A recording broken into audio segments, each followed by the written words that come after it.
সুজি আর কাজু দিয়ে আজকে বানিয়ে নিব দারুণ স্বাদের একদম সহজ পদ্ধতিতে কাজু কাটলি। এই রেসিপিটা বানানোর জন্য একটা কড়াই বসিয়ে দিছি চুলায়, দিয়ে দিছি এবার 1 চামচ ঘিউ, একটা ফেটানো এলাচ, দিয়ে দিছি হাফ কাপ পরিমাণের সুজি। সুজিটা খুব ভালো করে কাড়া করে ভেজে নিতে হবে। ঘিউর সাথে সুজিটা এভাবে ভেজে নিলে খেতে আরও একটু ভীষণ স্বাদের হবে। এবার দিয়ে দিচ্ছি স্বাদ মতো লবণ, 1 কাপ পরিমাণের লিকুইড গরুর দুধ। এখানে কিন্তু আপনারা গুঁড়া দুধও ইউজ করতে পারবেন। এবার দিয়ে দিছে আগে থেকে পেস্ট করে রাখা কাজু বাদামের পেস্ট। খুব ভালো করে নাড়াচাড়া করে নিতে হবে। চুলার আঁচটা এই ক্ষেত্রে কিন্তু লোতে রাখতে হবে।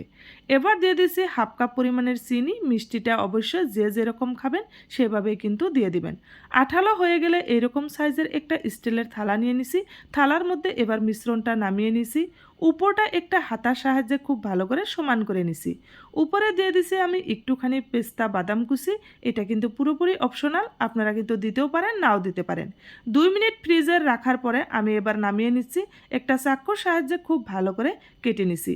সুজি দিয়ে এইভাবে কাজু কাটলি একদিন আপনারাও ট্রাই করে দেখতে পারেন। দারুণ স্বাদের সহজ পদ্ধতি এই রেসিপিটা যদি ভালো লেগে থাকে অবশ্যই লাইক, কমেন্ট, শেয়ার এবং ফলো করে পাশে থাকবেন।